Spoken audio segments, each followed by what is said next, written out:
آج ہم بات کرنے جا رہے ہیں سیدنا فاروق اعظم رضی اللہ تعالیٰ عنہ۔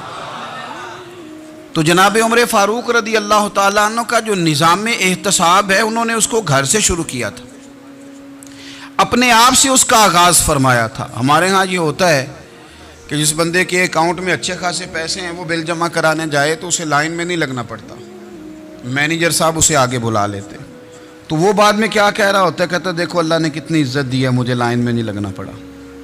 بھائی لائن میں لگنا تو آپ کا یہ تھا کہ آپ سمجھتے کہ سارے مسلمان ہیں، مومنین ہیں، برابر ہیں، تو میں کسی کو تکلیف میں مبتلا نہ کروں۔ جب آپ آگے چلے گئے تھے تو آپ نے بہت سارے لوگوں کا حق مارا تھا، وہ لائن میں جو لگے ہوئے تھے ان کا وقت لمبا ہو گیا تھا، آپ نے تو اپنے آپ کو احتساب کے لیے پیش ہی نہیں کیا، بلکہ آپ نے کہہ دیا کہ جناب میرا تو رتبہ اعلیٰ ہے، لہذا یہ میرا حق بنتا تھا، مجھے تو استحکام ملنا چاہیے تھا۔ یہاں بہت سارے لوگوں نے اپنے حق میں چیزوں کو اور رنگ میں پیش کیا۔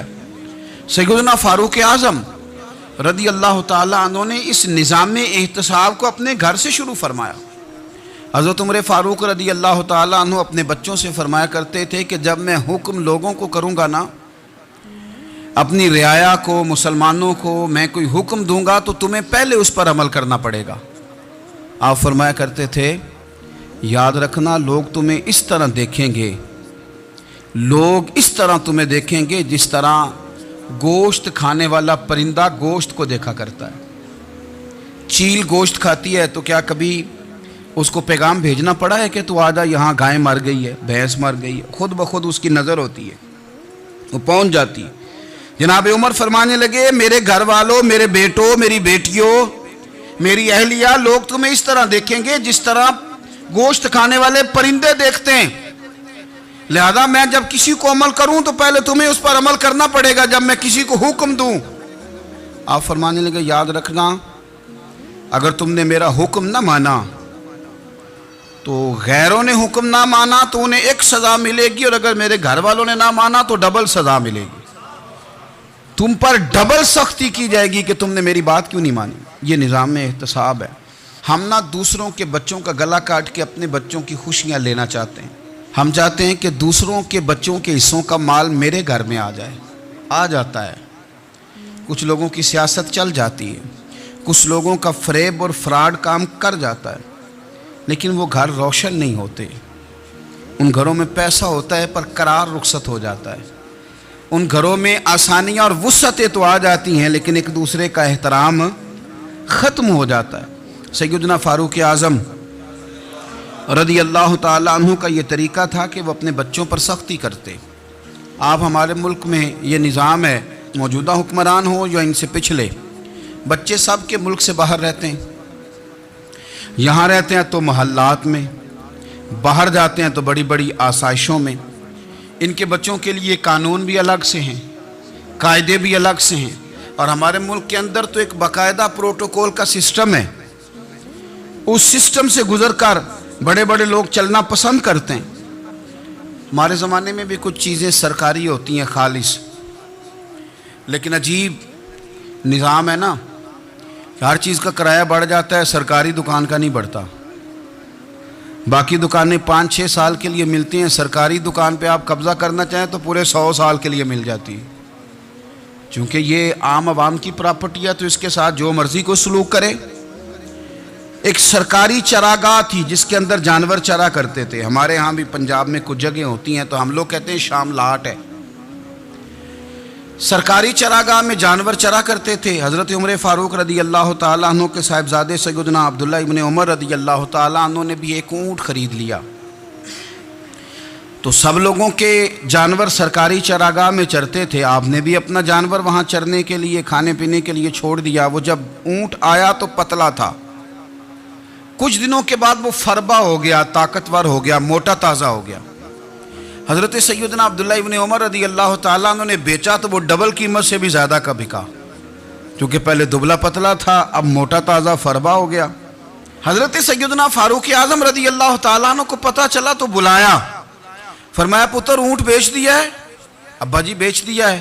فرمایا کتنے کا خریدا تھا؟ اتنے کا۔ بیچا کتنے کا؟ ڈبل قیمت بتائی۔ فرمایا اس طرح کر کے اصل رکھ لے اور جو اوپر ملی آپ مجھے دے دے۔